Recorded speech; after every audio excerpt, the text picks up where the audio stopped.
Silver just smashed through $117 per ounce, an all-time high. Gold Has breached $5,500, entering completely uncharted territory. And yet, Bitcoin, the asset we were told was the digital gold, the hardest money ever discovered, is struggling to hold $90,000. In fact, it is down over 30% from its October peak. The charts tell a shocking story. While the shiny rocks that our ancestors used as money are skyrocketing, the future of finance is bleeding out. Why is the hardest asset on Earth losing to physical metal? Is the digital gold narrative dead? Or are we witnessing one of the greatest bear traps in financial history? The answer lies in a divergence that few people are talking about.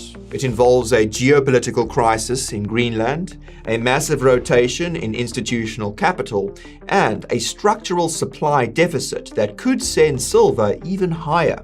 But, most importantly, it involves a historical cycle pattern that suggests Bitcoin's current lag isn't a sign of weakness. It's a signal for what's about to come. My name is Nick, and you're watching The Coin Bureau.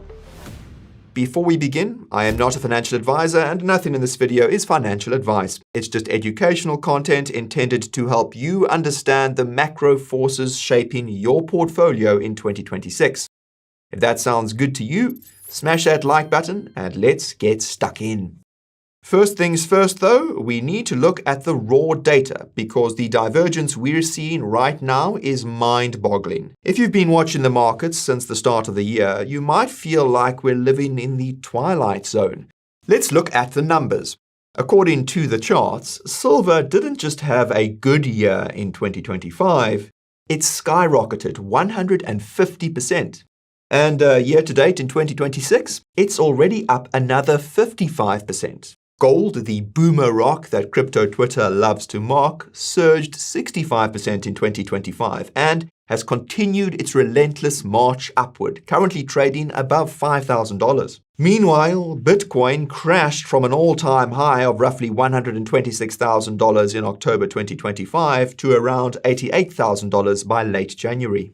And that's a brutal 30% collapse during the exact same period that precious metals were hitting all-time highs. If Bitcoin is supposed to be a safe haven, why is it trading like a tech stock that's in the middle of a recession?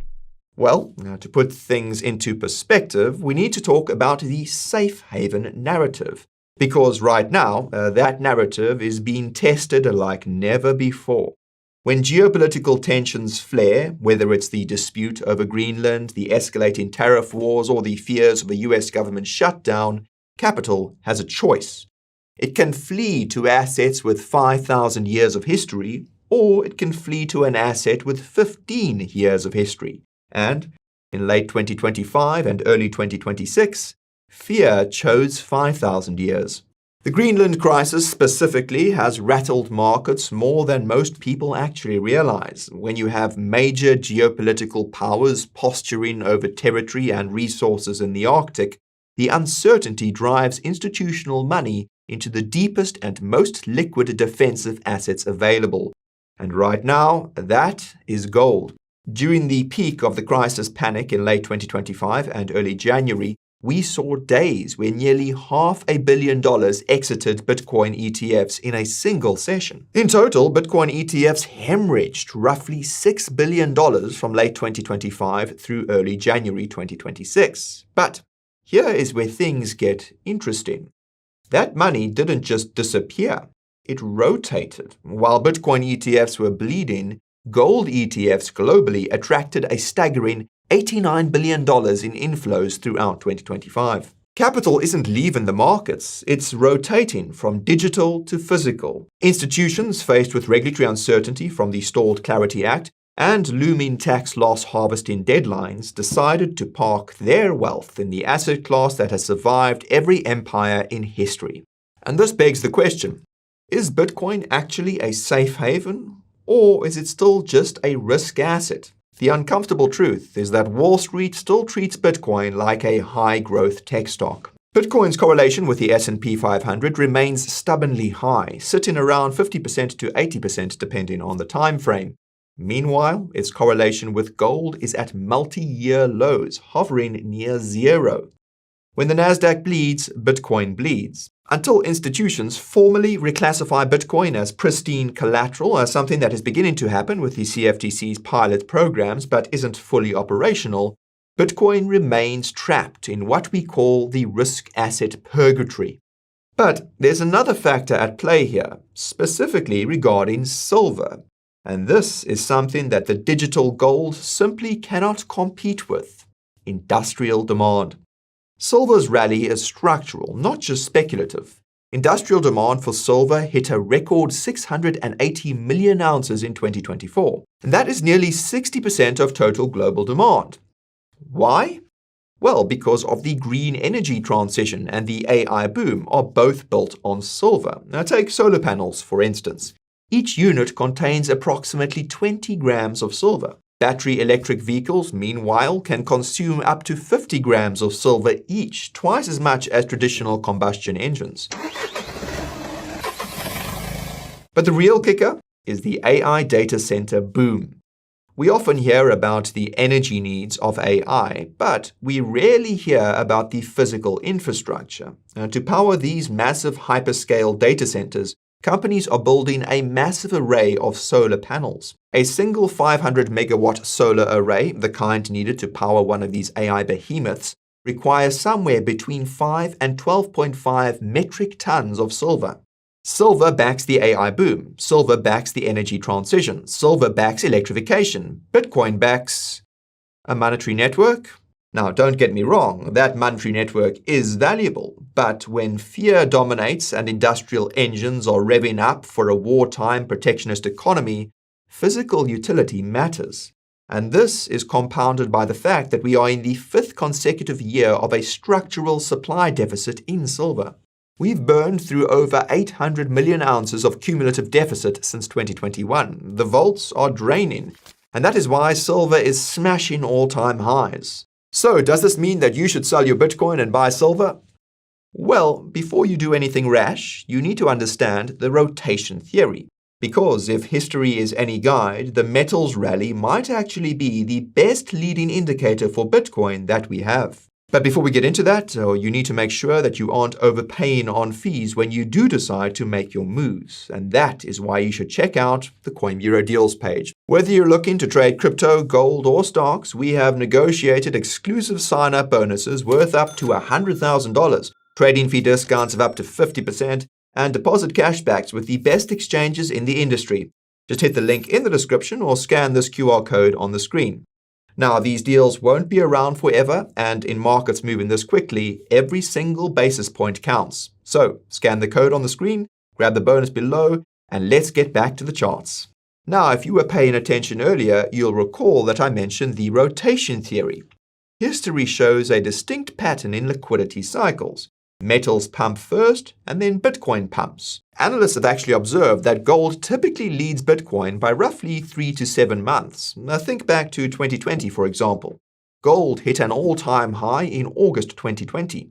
Bitcoin didn't start its parabolic run until late Q4 of that year. The lag is real. If this cycle holds, Bitcoin's current stagnation isn't a sign of death. It's simply a timing mismatch. The massive rally in gold and silver that began in late 2025 could be setting the stage for a violent Bitcoin breakout in Q2 of this year. Why Q2? Well, that's because that is when the macro environment is expected to shift.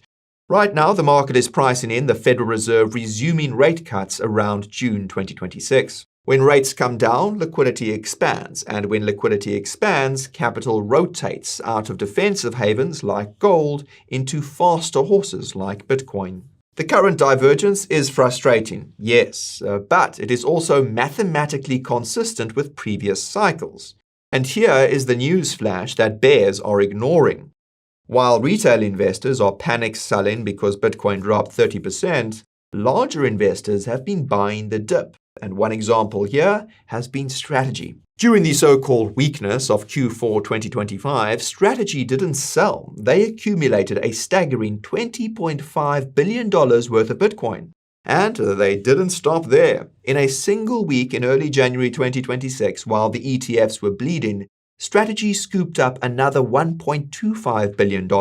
And they aren't the only ones. On-chain data shows that the average cost basis for Bitcoin ETF investors sits right around $84,099. This is a critical level. It represents a historical support zone where institutional money has drawn a line in the sand. We've seen Bitcoin bounce from this region multiple times because the institutions that allocated billions at this price point are not day traders. They are allocators. They are defending their entry. So, what is the catalyst that closes the gap between gold and Bitcoin? It comes down to two things: the Fed and the Clarity Act. We already mentioned that the Fed is expected to cut in Q2, but the regulatory piece is just as important. The Clarity Act, which has been stalled in legislative purgatory, is causing massive uncertainty. Institutions hate uncertainty, and they love gold because the rules of gold don't change.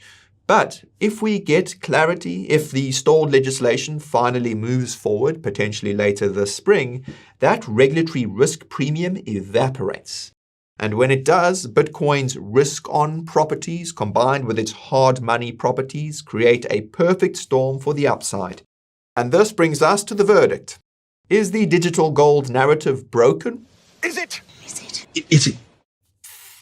No, it's just paused. You have to remember that gold has a 5,000-year head start. It is the ultimate break glass in case of emergency asset.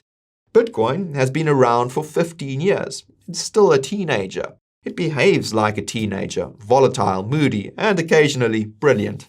But if liquidity expands and currency debasement accelerates in 2026, which seems inevitable given the debt levels, Bitcoin's fixed supply becomes the ultimate asymmetric bet. The lag we are seeing is frustrating for holders. I get it. Watching silver moon while your Bitcoin portfolio bleeds is painful. But marathons aren't won in the first mile. The metals are sprinting ahead because the gun just went off for the hard asset cycle. Bitcoin is still lacing up its shoes. The opportunity here isn't to chase the asset that has already pumped 150%. The opportunity is to look at the asset that is most likely to catch up. And Bitcoin plays the long game. Patience will be rewarded. So, are you rotating into metals, or are you using this dip to stack more sats? Let us know in the comments down below. And if you want to know which specific altcoins might benefit when that rotation finally hits, check out this video right over here. Okay, thanks for watching, and I'll see you again soon. This is Nick, signing off.